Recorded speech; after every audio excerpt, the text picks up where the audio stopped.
Namaste, and welcome to our continuing series on the synthesis of yoga. The yoga of divine works, the sacrifice, and the Lord of the sacrifice, with our beloved Ranga. We're on page 124 at the bottom, the beginning of the last paragraph. For the Ishvara Shakti. We have to read from there. Before we do that, again as usual, I'll give you a summary of what he has said earlier. And summary is also quite long. Okay, so in the previous two paragraphs, he has told us the nature of the duality which is going on changing. The duality is spirit and matter, or you can consider also as consciousness and force, and Purusha and Prakriti. So, I'll read out the summary of what he said earlier. We have already seen two dualities which are in essence really the same in essence. They are, the first one is Brahman Maya. When your consciousness rises to the Brahman level, in the spiritual planes of consciousness, you see the physical world to be unreal, or at least just as transient mechanical forms. Okay, yeah. You see them as only shadows. This is the first duality. Then, when you go slightly at higher level, you see that you are in the Purusha consciousness. You are in the consciousness of the Purusha, the person aspect of the consciousness. And the physical world then is not anymore an illusion, but it seems to be mechanical, unconscious energy. So now he is going to the third. As you keep rising in consciousness, the duality goes on changing character. So now we come to the third one. Okay, so I would like to ask that I read the other day, Ishwara, Ishwari. Yeah. Ishvara is the masculine aspect, is the Lord, and Ishwari is the force of Ishvara, and she can also be considered as the Divine Mother because they are both personal as well as impersonal. That's what I understand. Yeah. Yes, thank you. So at the third level, which we are going to read today, that is exactly the thing. Ishvara Shakti is a duality. Ishvara and Shakti. But if you say Ishvari Shakti, it means the Shakti of the Ishvara. Ishvari becomes the adjective. Okay? So the first duality is Brahman Maya. Second is Purusha Prakriti. Okay? So now we shall study the third duality, which is Ishvara Shakti. This is all in the previous para. Okay? In this duality, the Bayun character is very clear, seeming to be two, but really the same in essence. Okay? It is the dynamic duality of the Ishvara Shakti, consciousness force. Okay? The seeker sees the infinite Godhead, a person, yet an impersonal entity. What can one say of this Ishvara, master and lord of creation? What can we say of him? So this is the description that Sri Ramakrishna has given. He is like a king, an emperor, possessing, governing his own created kingdom, the cosmos. He is a soul of all souls, a self of all selves, a subtle spiritual substance of all substances, an impersonal, inexpressible existence containing all potentialities. An illimitable person who is represented below in numberless personalities. A master of knowledge, force, love, bliss, beauty. He is all these things. He is the single origin of all the worlds. He is a self-manifestation, self-creation. He is also universal mind, universal life, universal conscious reality, supporting, upbearing matter which looks to ignorant man an unconscious inanimate substance. He is also matter. Okay? But the same Godhead, from another angle of vision, appears to be a conscious power, effectively containing, carrying, creating everything in time and space. The seeker recognizes one sole entity represented in two extreme poles of the infinite, consciousness and force. The first contains all, the second manifests all. The first has and is knowledge, the second has and is force. Okay?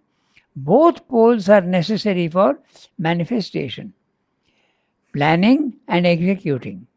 Planning is consciousness, executing is a force.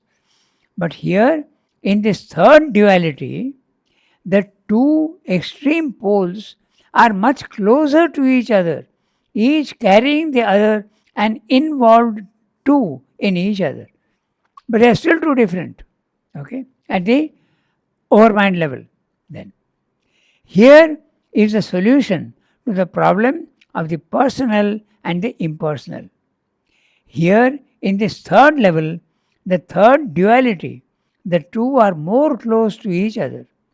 This is the duality, yet the oneness of Ishvara Shakti. So, there is the Ishvara Shakti. Level 1, Brahman consciousness. Level 2, Purusha Prakriti. Level 3, Ishvara Shakti. As you keep climbing in consciousness, your view changes. Okay? So, now we'll read what we have to read today. For the Ishvara, there you are. For the Ishvari Shakti, the divine conscious force, the world mother becomes a mediatrix between the eternal one and the manifested many. On the one side, by the play of the energies which she brings from the one, she manifests the multiple divine in the universe, involving and evolving its endless appearances out of her revealing substance. On the other, by the reascending current of the same energies, she leads back all towards that from which they have issued, so that the soul in its evolutionary manifestation may more and more return towards the divinity there or here, put on its divine character. There is not in her, although she devises a cosmic mechanism, the character of an inconscient mechanical executrix which we find in the first physiognomy of Prakriti, the nature force. Neither is there that sense of an unreality, creatrix of illusions or semi-illusions, which is attached to our first view of Maya. It is at once clear to the experiencing soul that here is a conscious power of one substance and nature with the Supreme from whom she came. If she seems to have plunged us into the ignorance and inconscience in pursuance of a plan we cannot yet interpret, if her forces present themselves as all these ambiguous forces of the universe, yet it becomes visible before long that she is working for the development of the divine consciousness in us, and that she stands above, drawing us to her own higher entity, revealing to us more and more the very essence of the divine knowledge, will, and ananda. Even in the movements of the ignorance, the soul of the seeker becomes aware of her conscious guidance, supporting his steps and leading them slowly or swiftly, straight or by many detours, out of the darkness into the light of a greater consciousness, out of mortality into immortality, out of evil and suffering towards the highest good and felicity, of which as yet his human mind can form only a faint image. Thus, her power is at once liberative and dynamic, creative, effective. Creative not only of things as they are, but of things that are to be, for eliminating the twisted and tangled movements of his lower consciousness, made of the stuff of the ignorance, it rebuilds and new makes his soul and nature into the substance and forces of a higher divine nature. So, this is the reason why in Sri Aurobindo Yoga, the Divine Mother plays such an important part. Okay? You have to surrender to her and she will do everything for you, guide you intimately in the most minute of things. That's a beauty. Yesterday, my friend sent me a message from the mother that I had never seen before. She says, the more evolved a soul is, the longer it may take to reincarnate. Sometimes thousands of years, sometimes 1,000, 2,000 or more years.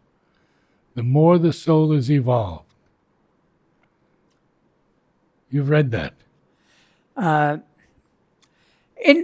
In different ways, we have heard about this. Okay. It is true that in ignorance, when you are in ignorance, you have to necessarily come back. Right. You are forced to.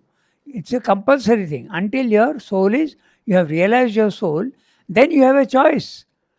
So either you need not come down at all, or you can decide to come down, or you can continue to remain in the subtle worlds and do work from there. This one is, Sri Aurobindo has said this much. And about if the soul is realized, it depends on the individual soul. He may not want to come down at all. In fact, the wanting to come down is very clear in Sri Aurobindo's yoga. Even after realization of the divine and realization that you are divine, Sure. most of the people would not want to come down. Why do they want to come down and bind themselves in suffering and ignorance? And it doesn't make any sense. But Sri Aurobindo's whole attitude is different. You are coming down here to do God's work and carry the evolution forward. So, I don't know who sent this message and from where it is, but they may not want to come down at all. Isn't it? Understand, yes. Yeah. Surely. And I'll find out from where. I thought it was interesting because Sri Aurobindo did mention usually about 2 years. yeah. But there also he said, about, it is said. He begins a sentence with, Yes. it is said. It is felt. So when yes. he begins a sentence like that, it's not 100% rule. It's 2 years. And he's not making it a rule. No, that's right. Yeah. Yes. So it is said that it's normally like that. Okay? Or it could be argued. Then this is not his. Okay, but what we are going to read today is Pakka Sri Aurobindo. Okay. Yes. Now it's all about the Divine Mother. For the Ishwari Shakti, Divine Conscious Force and World Mother. This word is there very much in Indian culture. Jagan Mata. She is the mother of the divine, of the worlds. Okay? Divine Mother, the World Mother, becomes a mediatrix between the Eternal One and the manifested many. This description is also there in the Mother. In the Mother also, the same word she has used. She is the mediatrix between the one and the many. Okay, so on one side, by the play of the energies which she brings from the one, she manifests the multiple divine in the universe, involving and evolving its endless appearances out of a revealing substance. Now, that's interesting. So, she is the Divine Mother, and so she is part of the Satchidananda. And in Satchidananda, you have Sat, Chit, Shakti, Ananda. Sat is the substance, the subtle substance which she molds into gross substance. So, this is what he's saying, revealing substance. Okay.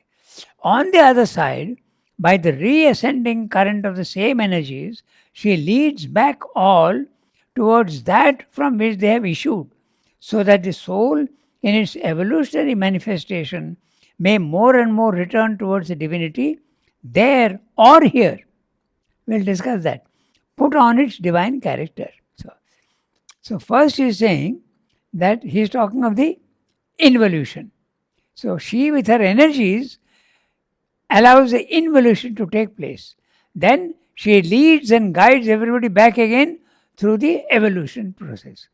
So there her guidance is intimate if you surrender to her. You may not want to surrender to her, but if you surrender to her, she will guide you intimately in life. The tiniest detail also they take care of you. Okay, so now the other thing. Okay, she leads back all towards that from which they have issued. What have they issued from? Satchidananda. They have issued from the Supermind. Okay, so that the soul in its evolutionary manifestation may more and more return towards the divinity there or here. Now, what does it mean by that? There means you don't care for the physical world, you realize the divine there at that level on the 7th floor or the 4th or 5th floor, and you stay there. But you may want to see the divine on ground floor. You may want to be here. That's Rando's ideal. He wants that. So that's why he's saying that there or here. Okay, put on a divine character. Most in India, the tradition was it's very difficult to put on the divine character here. So do it there. It's easier. Don't worry about the body, mind, life. It will die, and your soul is there. You can remain there forever, or disappear even higher into the. All these worlds are there beings there, eternal beings. They are immortal. The Gandharvas, the angels, the Kinnaras, the gods in the overman plane, they are all eternal beings, immortal. They don't evolve.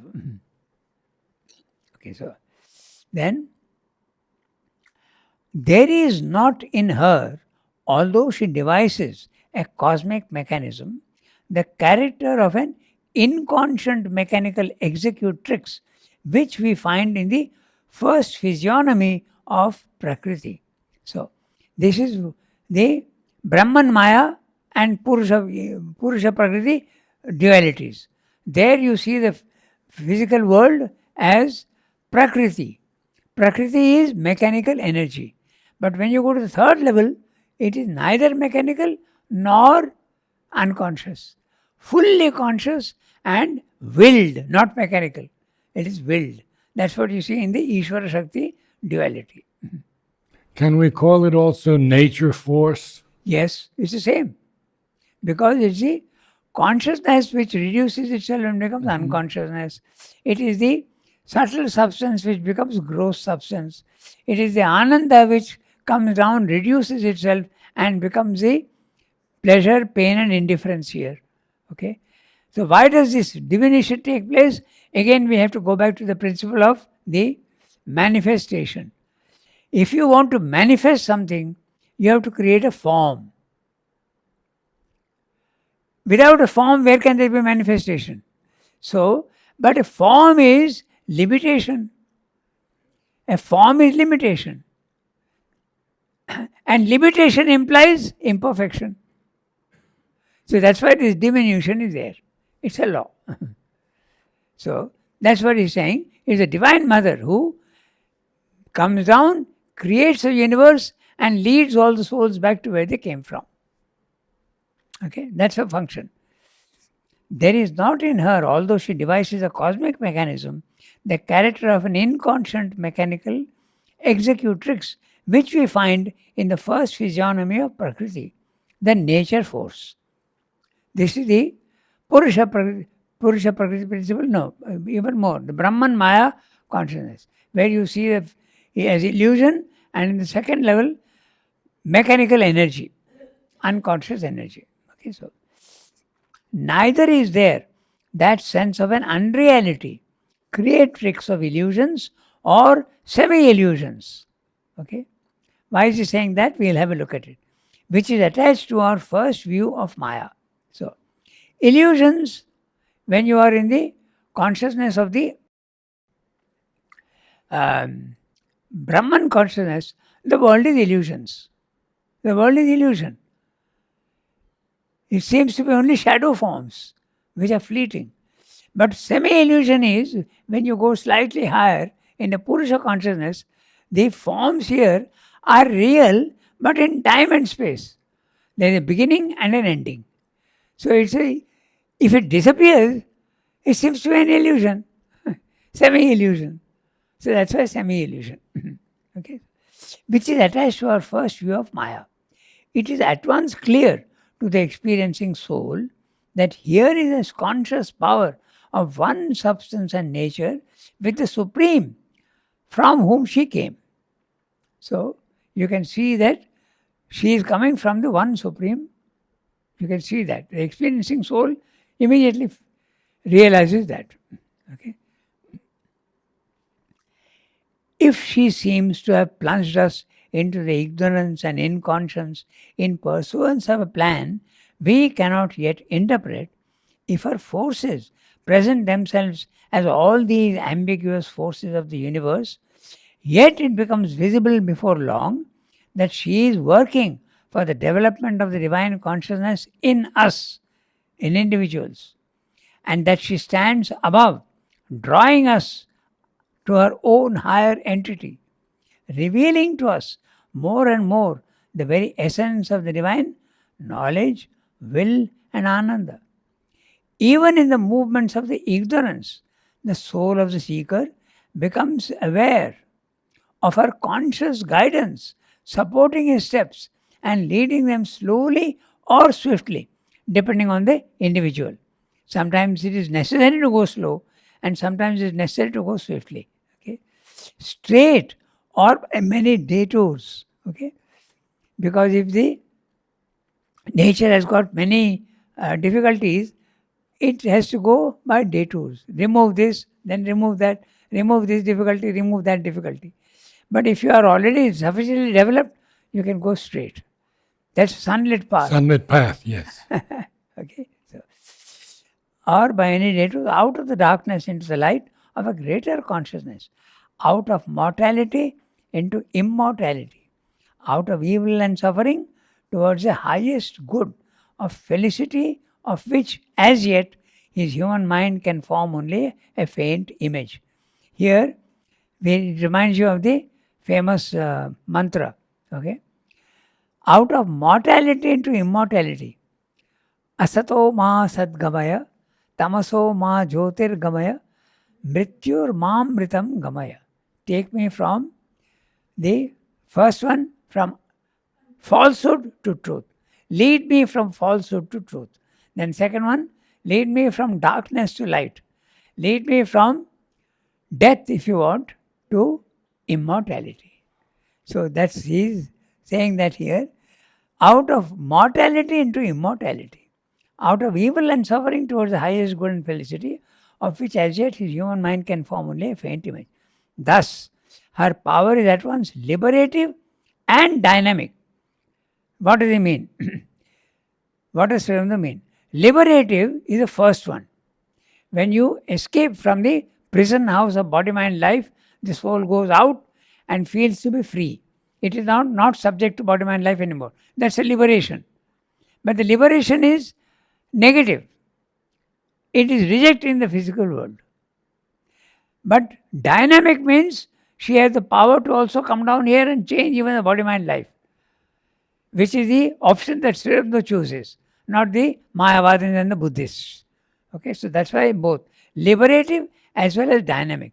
In the liberative, there is no power to change the body, mind, life. But in the dynamic, you have the power to change the body, mind, life. So what does liberative do? It's enough. That's enough. Your ignorance is not there, your suffering is not there. But there's no change of body, mind, life. Yeah, you don't Okay. care for the body mind life. Yes. You are escaping from the field of level 1, you are escaping, going to level 2. Okay. Then she is creative, effective. Okay. Creative not only of things as they are, but of things that are to be, because creation is infinite.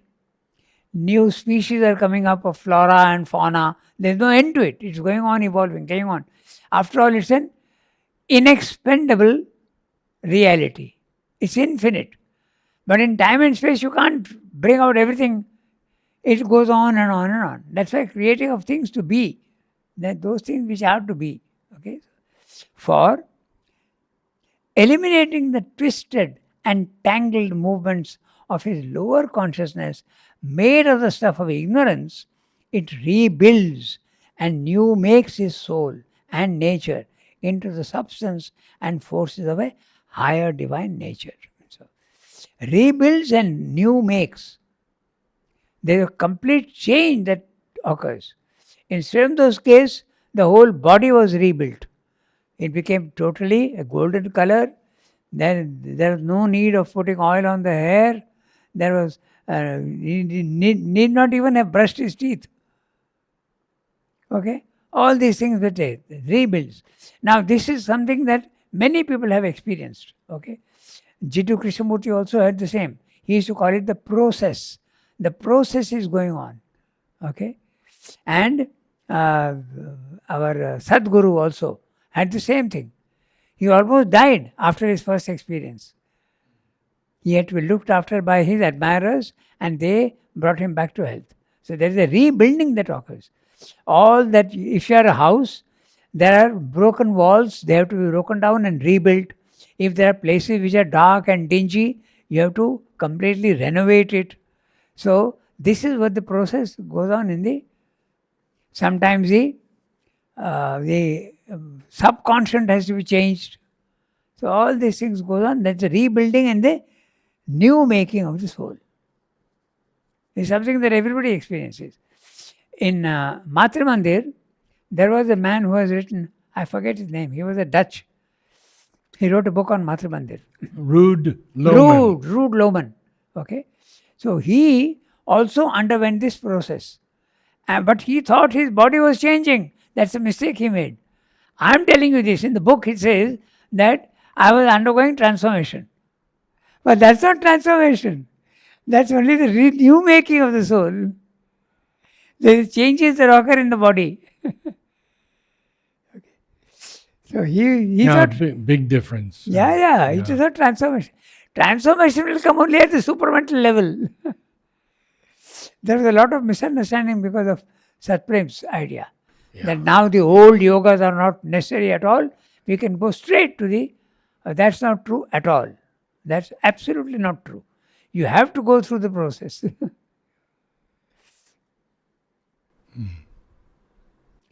In this duality, so you have already spoken of the third duality. First duality, Brahman Maya.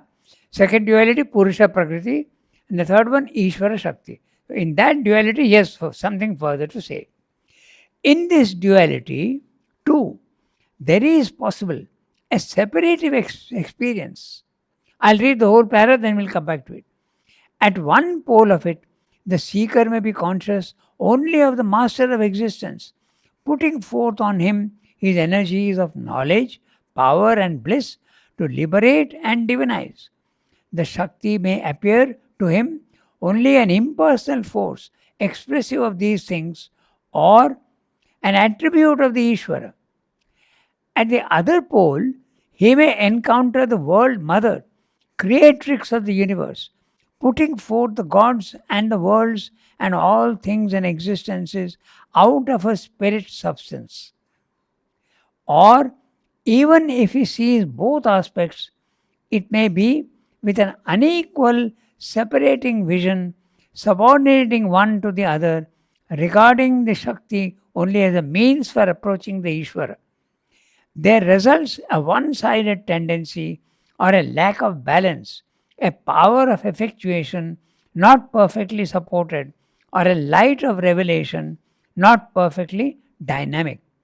It is when a complete union of the two sides of the duality is effected and rules his consciousness that he begins to open to a fuller power that will draw him altogether out of the confused clash of ideas and forces here into a higher truth and enable the descent of that truth to illumine and deliver and act sovereignly upon this world of ignorance. He has begun to lay his hand on the integral secret, which in its fullness can be grasped only when he overpasses the double term that reigns here of knowledge, inextricably intertwined with an original ignorance, and crosses the border where spiritual mind disappears into supramental gnosis. It is through this third and most dynamic dual aspect of the one that the seeker begins with the most integral completeness to enter into the deepest secret of the being of the Lord of the sacrifice. So, this is the duality of the Ishvara Shakti. He is giving a very interesting thing, and we'll have a look at what he's saying. So, in this duality, too, there is possible a separative experience. So, in other words, you can see consciousness and force separately. You can see Ishvara and Shakti separately. This is the overmind consciousness, not the supramental. The overmind consciousness. It is possible to do that.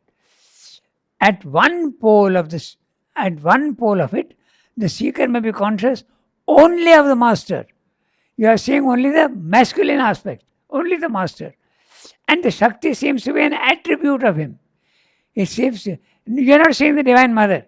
You are seeing only the power, and it's the power of the master. That's one way of looking at it. But you can also experience it as seeing the Divine Mother. Okay, so that's what he's explaining. At one pole of it, the seeker may be conscious only of the master of existence, putting forth on him his energies of knowledge, power, and bliss to liberate and divinize. The Shakti, who is supposed to be the Divine Mother, but you don't see it as the Divine Mother, the Shakti may appear to him only as an impersonal force expressive of these things, or an attribute of the Ishvara. An attribute, it's his power. Okay? So this is one way of looking at it. At this level. Yeah. At the overmind level. Yes. Okay. But another possibility, at the other pole, he may encounter the world mother. You are seeing the world mother, but not the master. Okay? So, creatrix of the universe, putting forth the gods and the worlds and all things and existences out of her spirit substance. Now that's very important. Spirit substance. Yes. Again, he is talking of the spirit. There he spoke about revealing substance in the previous para. Right. Revealing substance. The substance which can reveal it, because it is consciousness, it is force. The substance itself is force and consciousness. So here it is spirit substance. Where she can manifest. Yes. No, with that spirit substance only she is creating the world. Or even if he sees both aspects, that means he is seeing the master and the mother, both. Okay? Then it may be with an unequal separating vision. You are seeing more of the master, less of the mother, or more of the mother and less of the master. Unequal separating vision, subordinating one to the other, regarding the Shakti only as a means for approaching the Ishvara. Okay? So, depends on the individual. Their results. My question is actually that she is putting forth the gods and the worlds. Yes. And all things and existences. Yes. She's putting it is she who is creating. Yes. The master is not visible. Yes. She is the one who is doing all this. Yes. So it's possible to see it both ways. Mm-hmm. Okay. See, Chit Shakti at the highest level is one, at the supramental level. They are involved in each other. But if you come down to the overmind level, they're separated. The one becoming the many. So, if there are two, you can experience either this or both together. But even if you see both together, unequal. That is why Sri Aurobindo says that the overmind is the origin of the ignorance. The overmind is the origin of the ignorance. If you go one step more into the supermind, no ignorance. Everything is one. So very clearly he is describing the overmind consciousness. Okay. Or even if he sees both aspects, it may be with an unequal separating vision, subordinating one to the other, regarding the Shakti only as a means for approaching the Ishvara. So, you see her, she is only a means for approaching the Ishvara. Okay. There results a one-sided tendency or a lack of balance, a power of effectuation not perfectly supported, or a light of revelation not perfectly dynamic. There you are. So, you don't have the full power to change your body-mind life.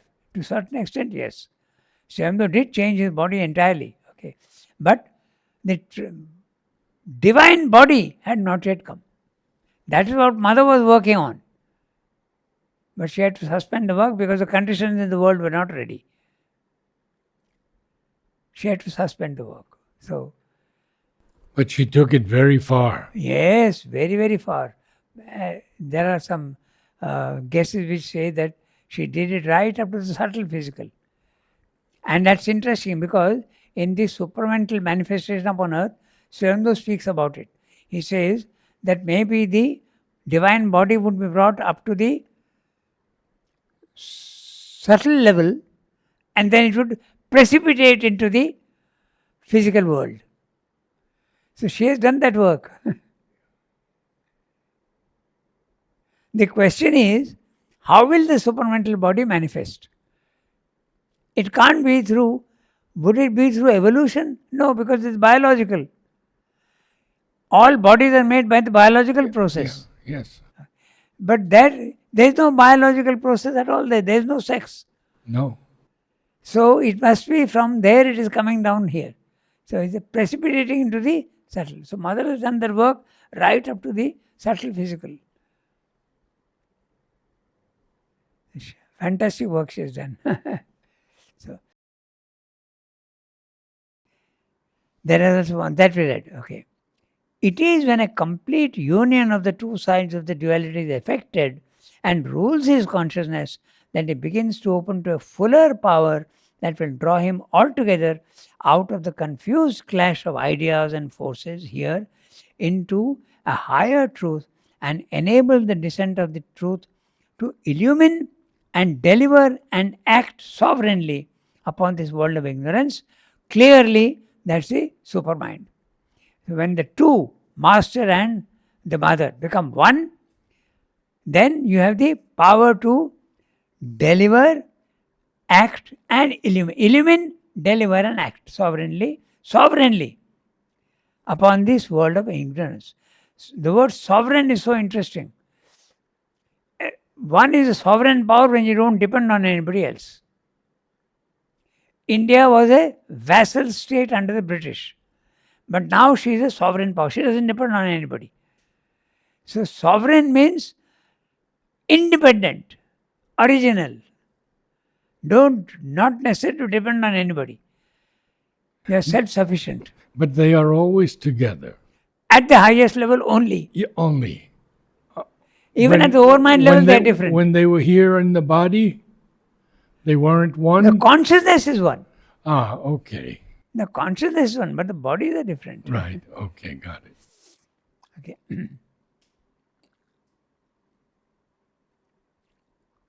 In fact, she says that.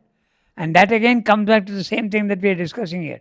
She says that if you want to be fit for the overmind consciousness, the supramental consciousness, then if you can think of me and Sri Aurobindo as absolutely one, the one implying always the other. If you think of me, you will think of Sri Aurobindo automatically. If you think of Sri Aurobindo, you will think of me automatically. No difference at all. Then only you are fit for the supramental. transformation. Otherwise, no.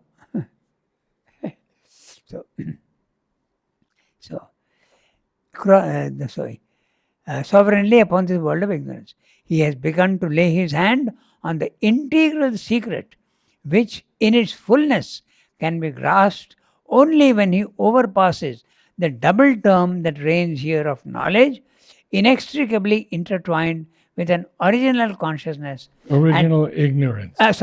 Original ignorance, and crosses the border where spiritual mind disappears into supramental gnosis. The spiritual mind, level 2. Supramental gnosis, level 3. So then you have gone into the supramental. It is through this third and most dynamic dual aspect of the one. So that's why you see he's using the word third. That's why I keep repeating level 1, level 2, level 3. So third. Most dynamic dual aspect of the one, that the seeker begins with the most integral completeness to enter into the deepest secret of the being of the Lord of the sacrifice.